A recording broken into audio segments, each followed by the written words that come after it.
ഇന്നലെ world economic ഫോറത്തെ address ചെയ്ത് അദ്ദേഹം സംസാരിക്കുമ്പോൾ അദ്ദേഹം പറയുന്നു അമേരിക്കയിൽ നിർമ്മിക്കാത്ത ഉൽപ്പന്നങ്ങൾക്ക് ഇറക്കുമതി തീരുവ നൽകേണ്ടി വരുമെന്ന കാര്യം ആവർത്തിച്ച് പറയുന്നുണ്ട്. ഒപ്പം ഒപ്പെക്കിനോട് അദ്ദേഹം റിക്വസ്റ്റ് ചെയ്യുന്നുണ്ട്, സൗദി അറേബ്യയോടും ഒപ്പെക്കിനോട് എണ്ണവില കുറയ്ക്കാൻ ആവശ്യപ്പെടുന്നത്. അതായത് അദ്ദേഹം എന്തൊക്കെയാണോ പറഞ്ഞിരുന്നത് അത് ഓരോന്നായി നടത്തിക്കൊണ്ടിരിക്കുക തന്നെയാണ് അല്ലെ? തീർച്ചയായിട്ടും. അതായത് 2016 വ്യത്യാസവും ഇപ്പം 24 വ്യത്യാസവും എന്ന് പറയുമ്പോൾ നമുക്ക് നോക്കിക്കാണാൻ പറ്റുന്നത് 2016 അദ്ദേഹം ഈ ഒരു അഡ്മിനിസ്ട്രേഷൻ തലത്തിൽ വളരെ പുതിയതായിരുന്നു. അപ്പൊ അതുകൊണ്ട് തന്നെ ഇൻഎക്സ്പീരിയൻസ് ആയിട്ടുള്ള പലരും ടീമിലുണ്ടായിരുന്നു. അതുകൊണ്ട് തന്നെ തുടക്കത്തിൽ ഇപ്പൊ കിട്ടിയ പോലെ ഒരു ജം സ്റ്റാർട്ട് കിട്ടാനുള്ള ഒരു കിട്ടിയില്ലായിരുന്നു 2016. അപ്പൊ അതിന്റെയൊക്കെ കേട് തീർത്ത് അദ്ദേഹത്തിന്റെ ഇലക്ഷന്റെ സമയത്ത് എന്തൊക്കെയാണ് പ്രഖ്യാപനങ്ങൾ നടത്തിയിരിക്കുന്നത് അത് ഒന്നൊന്നായിട്ട് വളരെ ഷോ ബീസ് ആയിട്ട് അത് ഇംപ്ലിമെന്റ് ചെയ്യുന്ന ഒരു കാഴ്ചയാണ് എക്സിക്യൂട്ടീവ് ഓർഡർ ത്രൂ ചെയ്യുന്നതാണ് നമ്മൾ കണ്ടുകൊണ്ടിരിക്കുന്നത്.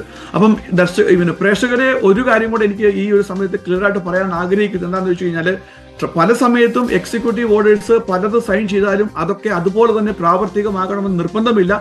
ഡൗൺ ദ ലൈനിൽ അതിൽ പല ഓർഡറുകളും കോൺഗ്രസിലും സെനറ്റിലെ അപ്രൂവൽ ഇല്ലാതെ തന്നെ അല്ലെങ്കിൽ കോർട്ടിൽ ചലഞ്ച് ചെയ്ത് കഴിയുമ്പോഴത്തേക്കും അത് ഫെയിലിയർ ആയി പോകുന്ന സിറ്റുവേഷനും അമേരിക്കയിൽ കാണാറുണ്ട്. ഫോർ എക്സാമ്പിൾ, ബൈഡൻ അഡ്മിനിസ്ട്രേഷന്റെ സമയത്ത് സ്റ്റുഡന്റ് ലോൺ വേവ് ചെയ്യുന്ന വലിയൊരു പദ്ധതി ബൈഡൻ എക്സിക്യൂട്ടീവ് ഓർഡർ ഇട്ടായിരുന്നു. ഒരു തവണ ഇട്ടു, കോർട്ടിൽ അത് ചലഞ്ച് ചെയ്തു, കോർട്ടിൽ ബൈഡൻ ഫെയിലായി, പിന്നെയും വേറൊരു എക്സിക്യൂട്ടീവ് ഓർഡർ ഇഷ്യൂ ചെയ്തു, അത് കോർട്ടിൽ ചലഞ്ച് ചെയ്തു, ബൈഡൻ അഡ്മിനിസ്ട്രേഷൻ ഫെയിലായി. അങ്ങനെയുള്ള ചരിത്രവും അമേരിക്കയിലുണ്ട് എന്ന് ഞാൻ പറയാൻ ആഗ്രഹിക്കുകയാണ്. പിന്നെ ഇപ്പൊ താങ്കൾ പറഞ്ഞു പോകണമെങ്കിൽ തന്നെ ഇന്ന് വേൾഡ് ഇക്കണോമിക് ഫോറത്തെ ഡാവോസിൽ അദ്ദേഹം വെർച്വൽ അഡ്രസ് ചെയ്തിരുന്നു. അപ്പം ഇലക്ഷന് മുമ്പ് രണ്ട് കാര്യങ്ങൾ വളരെ ഫേമസ് ആയിരുന്നു ഇവിടെ. ഒന്ന് മാഗ, മേക്ക് അമേരിക്ക ഗ്രേറ്റ് അഗെയിൻ. അപ്പൊ അതിന്റെ ഒരു സബ് കോൺടെസ്റ്റ് ആയിട്ട് അല്ലെങ്കിൽ സബ്ലൈൻ ആയിട്ട് എപ്പോഴും ട്രംപ് പറയുന്ന വേറൊരു കാര്യം ഉണ്ടായിരുന്നു, drill baby drill. Drill baby drill means ഇവിടെയുള്ള നമ്മൾ ഫോറിൻ എണ്ണയും മറ്റു കാര്യങ്ങളെയും ഡിപ്പെൻഡ് ചെയ്യാതെ അമേരിക്കയിലുള്ള ഓയിലും ഗ്യാസിന്റെയും മാക്സിമം ഔട്ട്പുട്ട് എടുത്തുകൊണ്ടിട്ട് ഓയിലിന്റെ വിലയെ കണ്ടെയ്ൻ ചെയ്യുക.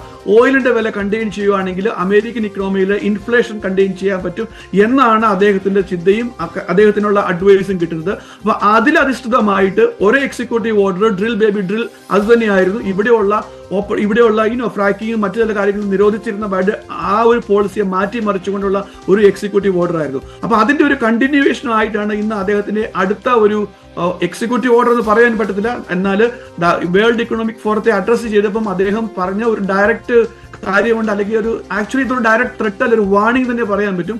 എല്ലാ അമേരിക്കൻ കമ്പനിയോടും അദ്ദേഹം പറഞ്ഞത്, you have to manufacture in America.